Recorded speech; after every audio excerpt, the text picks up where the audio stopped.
So let's look at number 1 real quick. And I want to highlight what's going on here. Where do planes ABFE, ABFE, we're talking about this side of this triangular prism. We want to know where this yellow side intersects with plane ACDE. ACDE.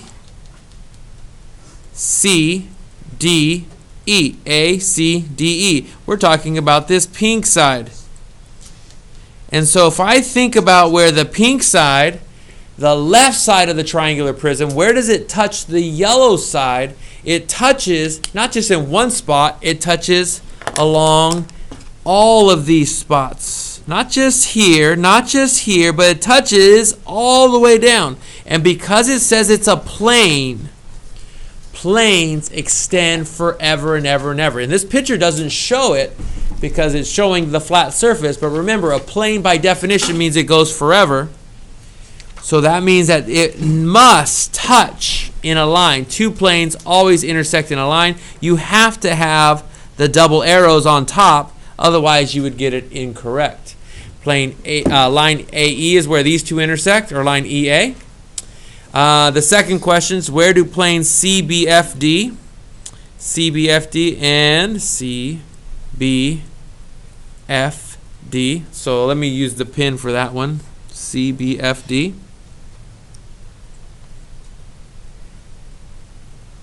The bottom, and FEAB,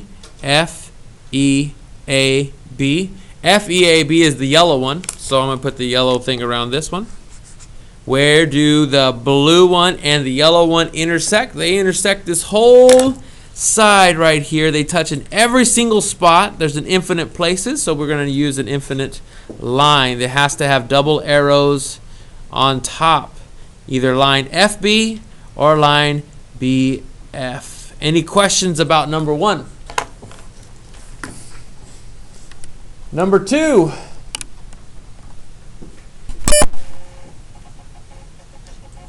Write all the ways to name line AC. Here's line AC, and it's a line because it has double arrows. So you could say line CA. You could also say, so I have AC, line CA. I could say line DC, line CD. Those are my other two options. And even line AD and line DA. Those are all the same line. It would be different if I was talking about a segment, but because they're a line, because it goes forever and ever and ever, I can name it any of these other 5 ways. AC, CA, AD, DA, and DC and CD. We would say line because it has the double arrows. Any questions on 2?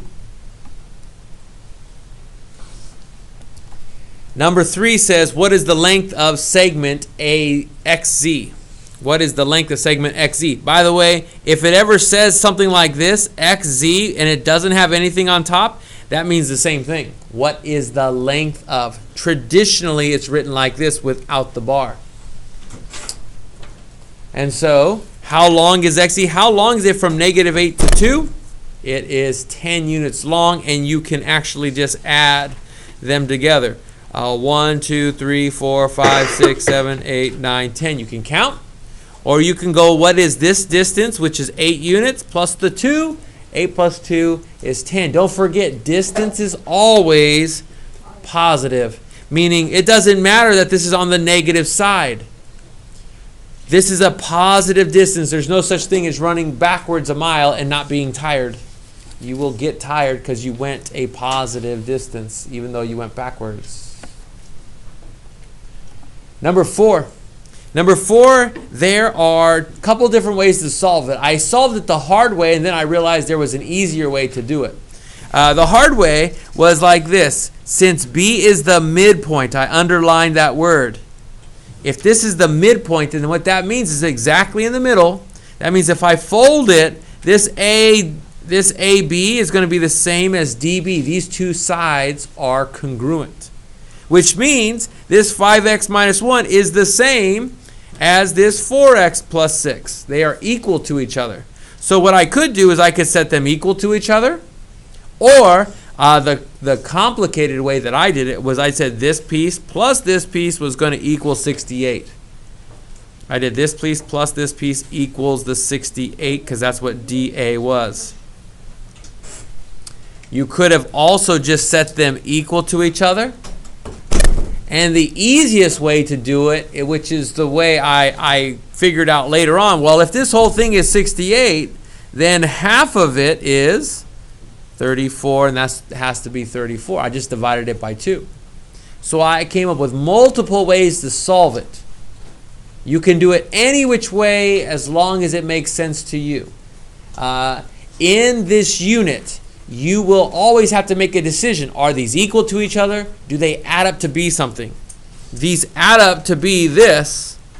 This piece plus this piece equals the whole piece. That's called the segment addition postulate. We're also using the definition of a midpoint. Or we can set these two things equal to each other. Figure that out as well. Plug it back in. Either way, BA, the correct answer is 34. If you're working out the problem, you're going to get that x is 7. That's not what it asked for. Always look to see what it's asking for. That's what the A students do. The C students will stop when they figure out what x is. Keep going. Number 5. When I look at number 5, it says, what is the measure? That's what the little m stands for. What is the measure of angle CAD? So CAD, I'm going to highlight it. Looks like this. And we're only talking about this angle right here. And you would never use a protractor this way. You're supposed to put the protractor at 0 on one of the sides, and they did not do that here. What they have is they have CAD, and it goes here from 25 degrees over to 90 degrees, or from 155 to 90 degrees. So what I would do if I were you is I would just do some subtraction. I would take this number, whatever that number is, 90, and I would subtract 25 from it, like I did there, to figure out how far it is. And if you're lazy and you just want to count, you can go 10 degrees, 20, 30, 40, 50, 60, and 65 degrees is how big the angle is. You could count that way as well. The way why this is tricky is because this side is not on 0. So if you want, you can do the 90 degrees minus the 25 degrees, and that makes sense as well. Turning the page. Going to the top. What are two names for angle 1? So we're talking about this angle right here, angle 1. And what I'm hoping you remember is that we always name it side, vertex, side with the angle symbol. Have to have an angle symbol, and so you can either say angle KUT or angle TUK, and it has to be that way. What you cannot do is you cannot just say letter U, because we don't know if we're talking about this angle U or this angle U or the whole angle U. Perfect to set it right there. And so we have to be that these are the only two answers we could have.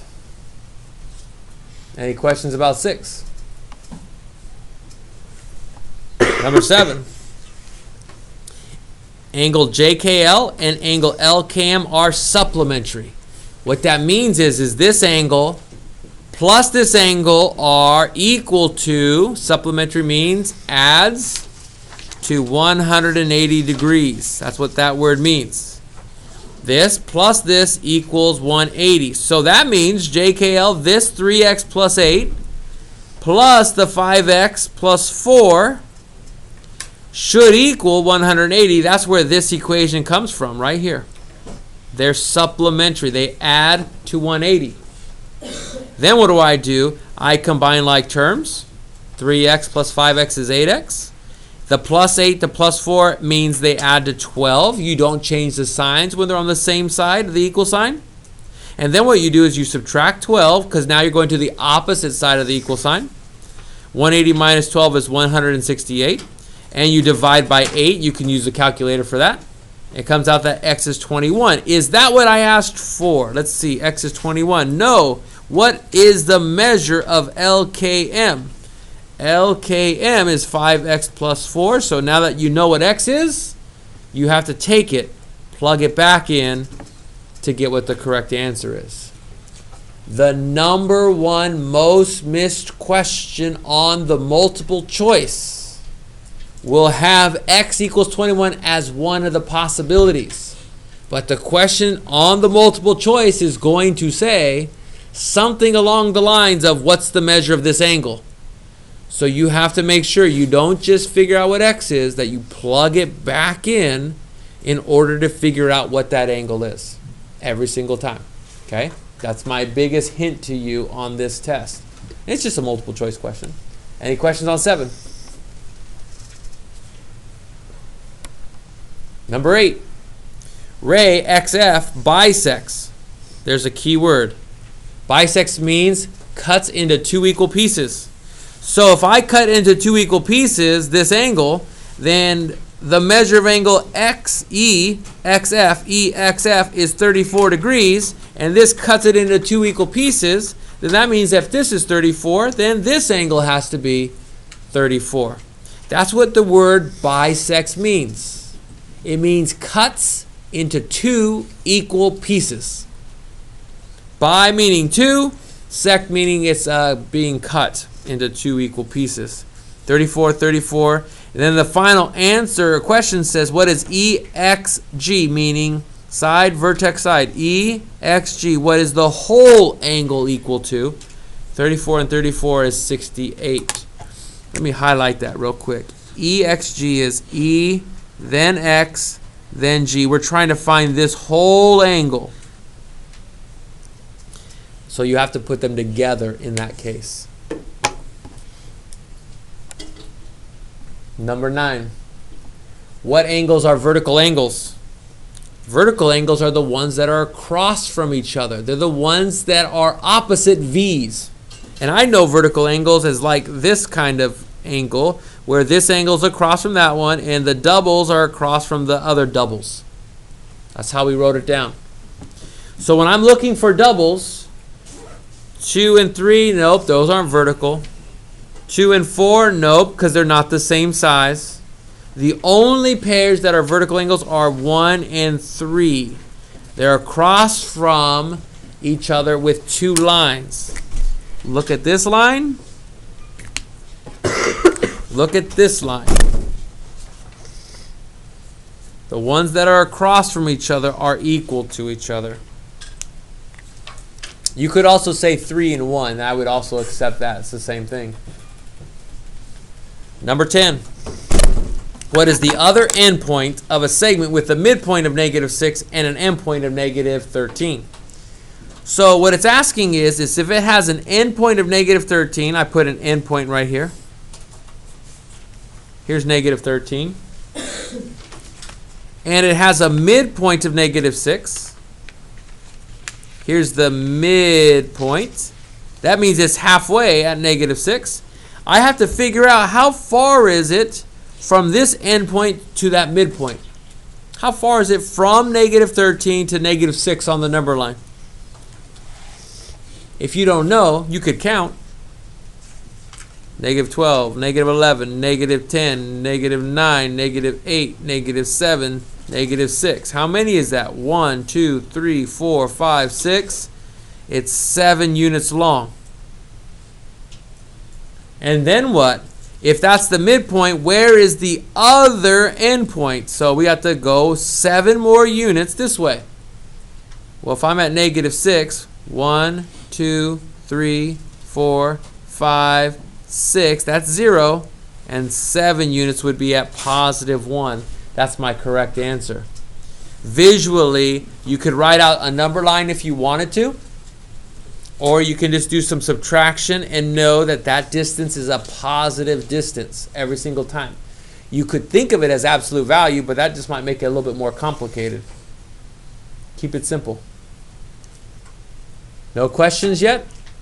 Number 11. Point X does not lie on line AC. Point X does not. Can point X lie on the same plane as line AC? My answer was yes. Here's a picture that proves it. Perfect, thank you. Here's line AC. Here's point X that is not on line AC, and it's still in the same plane, and we draw planes by drawing this parallelogram around everything. It means it's nice on that nice flat sheet of paper. There's my answer. And by the way, your line could be in any direction as long as X is not on the line. So your answers vary on this. Number 12. Find the midpoint of xy if x is negative 7, 11 and y is 15, 7. How do we find it? We find the average of your x's. You add your x coordinates together and divide by 2. Negative 7 plus 15 divided by 2 comes out to be 8 divided by 2, which is 4. And then we do the same thing with our y coordinates. Think of this as your first x, and this is your second x. Think of this as your first y, and this as your second y. What we're using is the formula x1 plus x2 divided by 2, y1 plus y2 divided by 2. We're using this formula to get our results. We're averaging our x's. Now we're going to average our y's. 11 plus 7 is 18. Divided by 2 is 9. Any questions on 12? Going to 13. 13 says, what is the distance between this point and this point to the nearest tenth? That tells you round to one decimal place. If you don't know the formula, I'm going to have it for you on the board. It will be what's your difference between your x's plus what's your difference between your y's squared, added together, and you take the square root. That's our formula right here. So what we do is we take this x and we subtract that negative 3. The hard part for a lot of you, when you subtract the negative 3, you are actually doing the opposite of subtraction. You are adding the opposite. Don't forget to change those signs when you plug it into your calculator. And when you subtract your y's, 5 minus a negative 2, you're doing the opposite of subtracting. You turn those into positives. Let your calculator do the work. Use parentheses with your calculators, and it makes everything easier rounding to the nearest tenth. In my class, what I've been trying to show you is how to punch the whole thing in. Oops, wrong button. To punch the whole thing in with the square root, with the parentheses, the negative buttons. So see how I have the negative 5 plus 3 in parentheses squared? You're going to need to punch that in. Then put the plus sign. Then more parentheses. 5 plus 2 squared. Press the equals button and switch it to a decimal to the nearest tenth place. This rounds up. Okay? Any questions about that? Almost done. Use the following illustration. What is another name for plane LTV? Let me highlight that real quick. Here's L, here's T, here's V. Think about this plane. What's another name for it? In order to name a plane, you have to have 3 points. So if I want the same 3 points that are on that plane, I could add this extra point X, LXV. I could say VLX. I could switch up those letters. I could also name it by just the capital letter that's in the corner of the rectangle or the quadrilateral, whatever, the parallelogram. That's what that's called. Those answers will vary. As long as you do not use this point S, you are okay with those ones. And Z is not a point. Z is the name of that plane. Question, Tim. You can't name it T because it's bisecting with V. Say it again. You can't do the vertex because it's bisecting with the S. You can't just You would not just be able to label this plane T, because T is not the name of the plane. You need 3 points that are non-collinear. Okay? Ray? So would VTL be the answer? VTL, yes, that's the same thing. Well, here's the only thing. This VTL and LTV, all you've done is you've used a different order. It's the same thing. But it is the same thing as True. You're absolutely correct. If they worded the question for you to use other points, what's another way to name it? I might pick a different point. And be ready for this to be on a multiple choice question, so be flexible. Okay? Where would plane STX intersect plane Z? So plane Z is this nice big pink one. Let me just highlight. Here's plane Z. I'm going to put that around plane Z right there. And plane STX. I want you to think of plane STX as this vertical plane that is slicing into this piece of paper. Think of it as a piece of paper slicing into another piece of paper. Where does the plane intersect a plane? Planes intersect each other in a line, so you need to find the line where it touches. And I can already see it's got to be right here where they touch. And I would pick the 2 closest points. Here are the 2 closest points, XT or TX, and it has to have the line arrows on top. And you can name that in any of those ways, but I would pick the 2 that are the closest ones where it's touching. Questions about B? Part C, 2 opposite rays. The opposite rays are rays that point away from each other and they form a line. They have to have the same end point. I told you in my class to make sure that you know that that is called the start point. You could think of it like that. Starts at T, goes through L, starts at T, goes through X. So when you write it, you write the start point. It's not really called the start point. Every textbook will call it an endpoint first.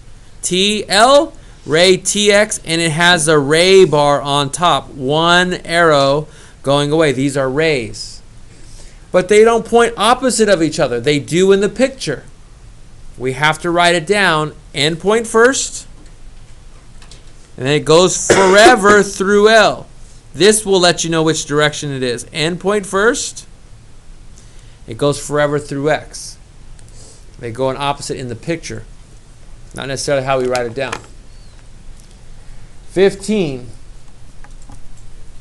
They tell you DEM is 122 degrees. D, then E, then M. That means this whole angle is 122. Let me just highlight that real quick. That's the first thing I know. And then they tell you that this one is 6y minus 3 and this one's 3y minus 1. So these 2 things added together equals 122. There's my equation. When I add these 2 things together, I get 9y, get minus 4 equals 122. I can add the 4, I can divide by 9, and I can get what y is equal. But I don't stop there. Never stop when you figure out what y is equal to. Look at what they're asking for. DEK. DEK. They're looking for this yellow one. D, then E, then K. They're looking for this yellow one. So we have to plug that 14 back in here to figure out what DEK is. 6 times 14 is 84 minus 3, which is 81 degrees for my answer. Any questions? The last page on the review is something that you will see similar on your test. There's a whole section on it. And this goes with those flashcards that we did for my other classes, where we had to know what an acute angle was. The acute angle picture is an angle that is less than 90 degrees. Let's look for the picture that's an acute angle. See how this angle is smaller than a right angle? There's my picture. And it goes with statement O, because O is between 0 degrees and 90 degrees is an acute angle. It's smaller than 90 but bigger than 0. What does angle addition look like? It's the H picture. It goes along with statement J. So let's look at those two things. This angle plus this angle equals the whole angle. That's what the angle addition postulate says. This matches with what J says right there. The measure of angle AXB plus the measure of angle BXC will equal the total measure of angle AXC. The angle addition postulate says this angle plus this angle equals the whole angle when they are next to each other. What about midpoint of a segment? Midpoint of a segment is F and M. So B is in the exact middle. It creates two congruent pieces. B is the midpoint of AC. This one goes with that one. What about an obtuse angle? It looks like B, and it goes with something that is between 90 degrees and 180. It's bigger than 90 but smaller than 180. What's a right angle? It goes with this picture, which is A, and it goes with the definition, which is 90 degrees. The segment addition postulate is E, because what it says is this piece, this segment plus this segment equals the whole segment, which matches right here. Segment AB plus segment BC is equal to segment AC. The length of AB plus the length of BC equals the length of AC as long as they're collinear. This is the segment addition postulate. Running out of room. Let me scoot up just a bit more. Segment bisector is G and L. If something cuts through the midpoint, that's called the segment bisector, and it looks like this. It could be a line, it could be a plane, it could be a ray, but a segment bisector is anything that cuts through the midpoint of a segment. Doesn't have to be a line. It can be a ray. It can be a plane as well. And the last one, supplementary angles, are angles that add up to 180 degrees. Usually they are adjacent to each other, so that's why we have D and then the letter I for the statement. You see how you had to pick a picture and a statement that goes with it? That's what your test is going to look like.